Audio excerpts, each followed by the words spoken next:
To my left, I noticed a canyon sadly vandalized. I was taken aback to see the inside of the canyon filled with trash, indicating both disrespectful behavior from some tourists and a lack of proper maintenance in the area.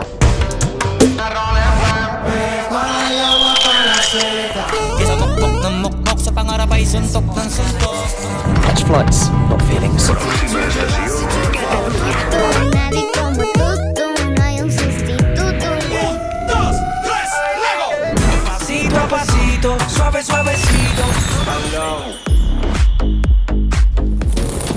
Hola amigos, estoy ahora en Barcelona. The adventure continues here in Barcelona. First on my list today is Mount Montjuic. I'll be giving my feet a rest by riding a cable car to the top.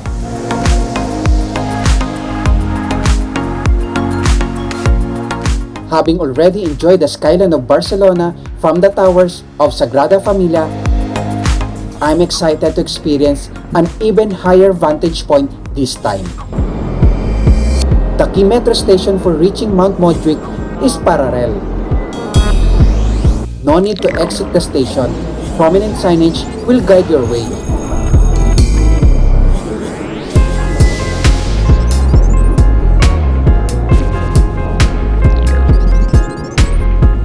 Along the path, there are markers indicating approximate waiting time.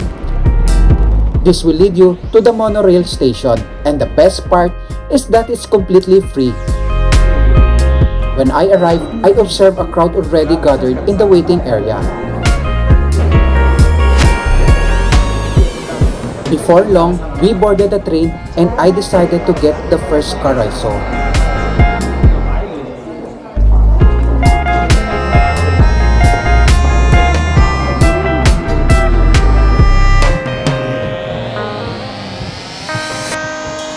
Realizing I would have a backward view, I quickly moved to the front car.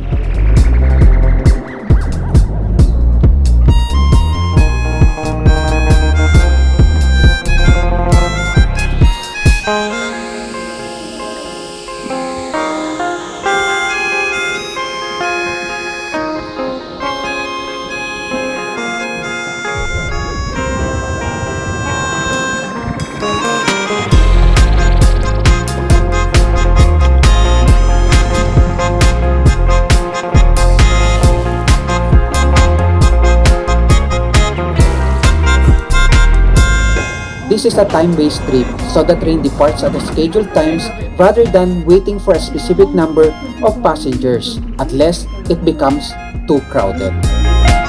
Finally, we started to move.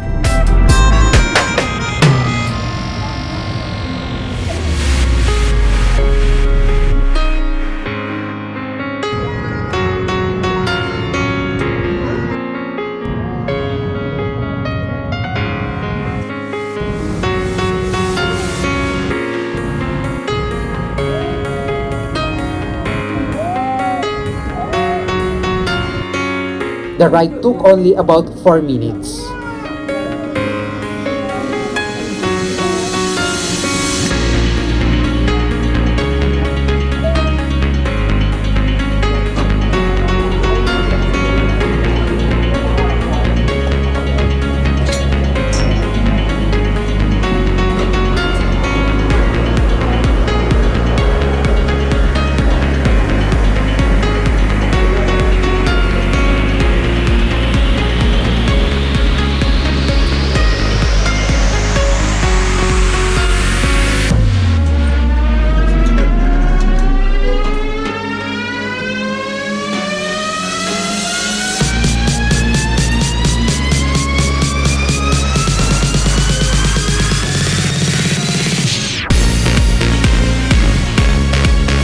What I love about Spanish Metro is that you can exit the station freely without needing to tap your card.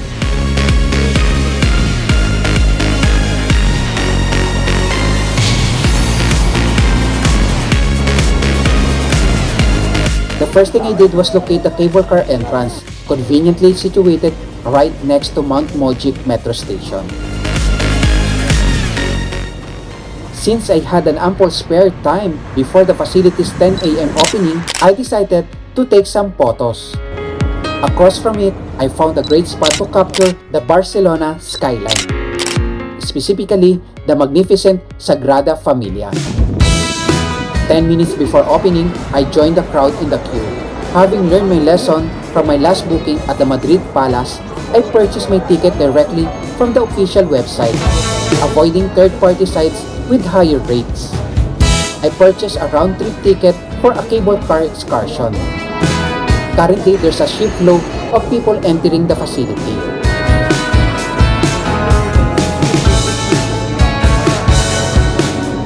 Upon showing my QR code, the attendant handed me 2 individual tickets for the journey to and from Mount Montjuic. There's no requirement to wait for others to board the car. You can freely board any available car.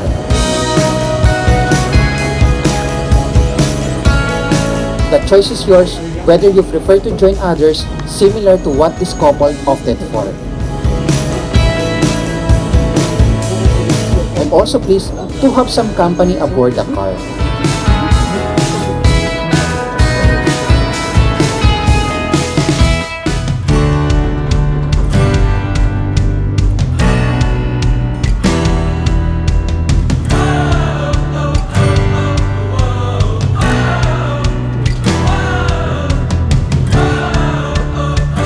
As the car ascends, the stunning landscape gradually unfolds around us.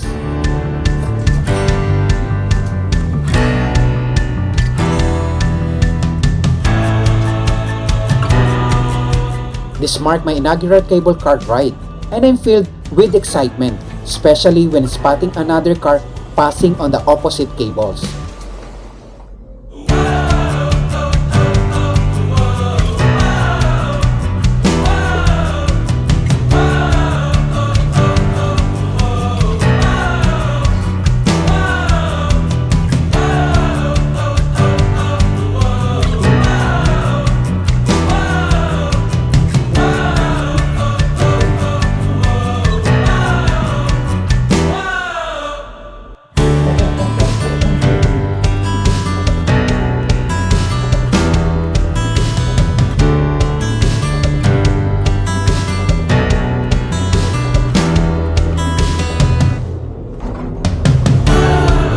After some time, we arrive at a platform, a viewing deck station accessible only from the opposite side.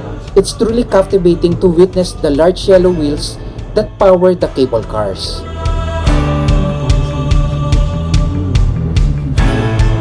I utilized the leisurely pace to capture some photos.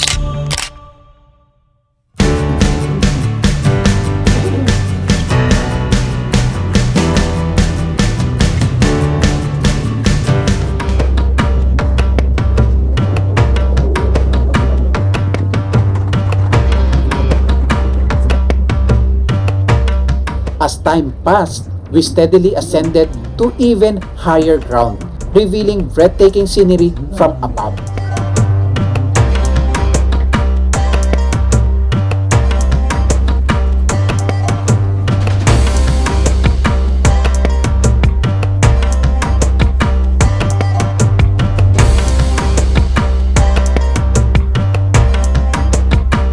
Before we knew it, we had arrived at the Montjuic station.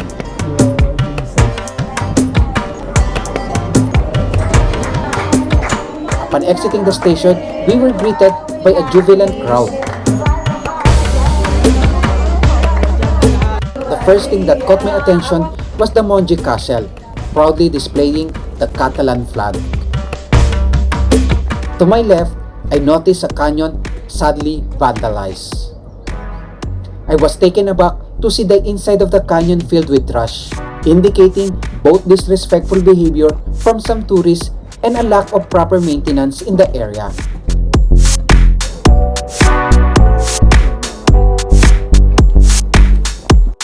As I made my way towards the main castle, I couldn't help but wonder if this area used to serve as a moat in its early days. At present, it boasts a stunning landscape.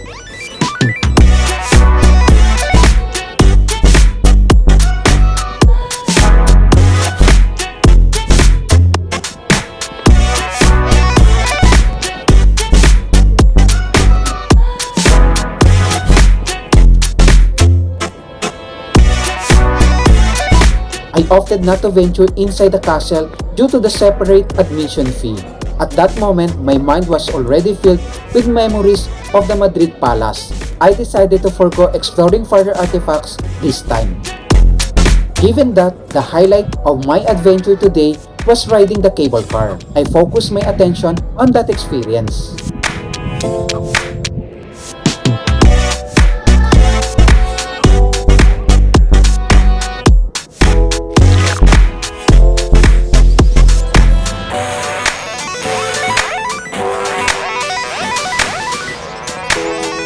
On the opposite side of the castle, another canyon stood, positioned to face the seaport.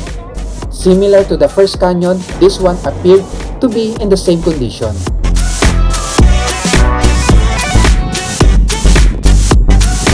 Deciding to explore further, I descended the stairs and came across an alley encircling the castle.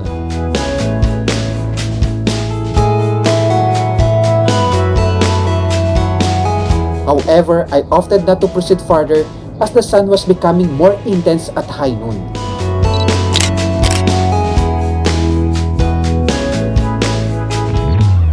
Heading towards the opposite side of the cable car station, I discovered a perfect spot for portrait photography behind the tower of cable cars.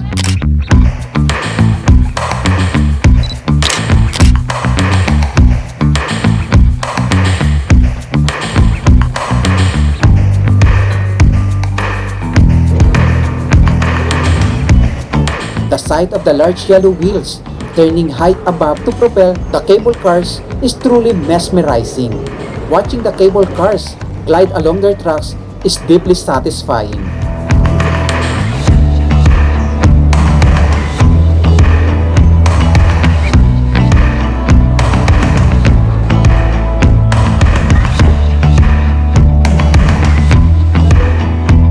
When I chose to descend, there was hardly any crowd present.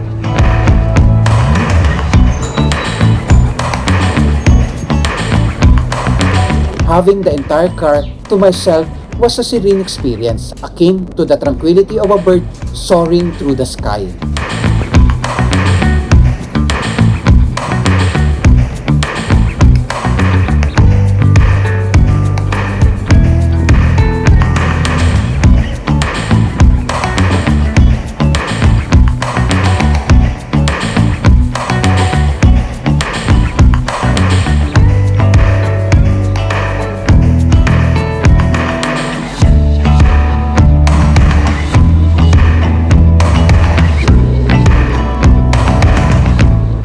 Later, I discovered that I could actually linger here for a while to enjoy the view of other places from this advantageous position. Surprisingly, most riders don't actually disembark here. If you happen to find yourself in this spot, I recommend sticking in a moment to take it all in.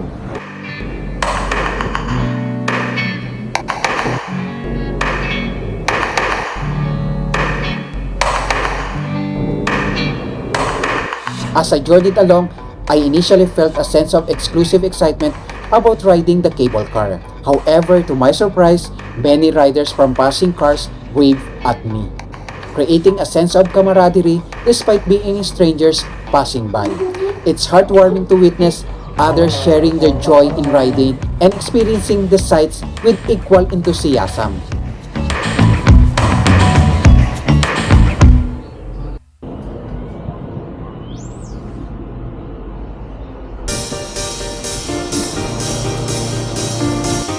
I truly appreciated the opportunity to view the entirety of Barcelona effortlessly and with great enjoyment. This experience is definitely worth repeating, but next time, I'll make sure to have my special someone with me to share in this unforgettable experience. Riding early was definitely a wise decision, especially considering how crowded it gets during peak hours.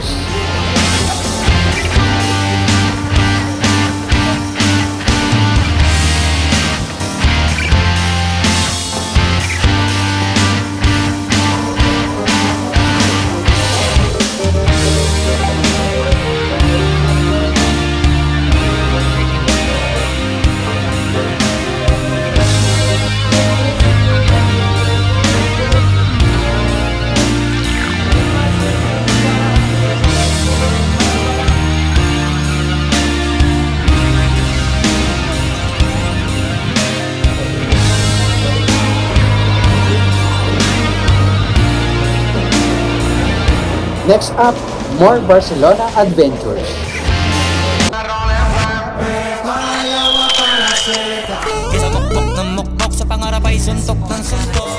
Catch flights, not feelings. Nadie como tú, no hay un sustituto. Pasito a pasito, suave,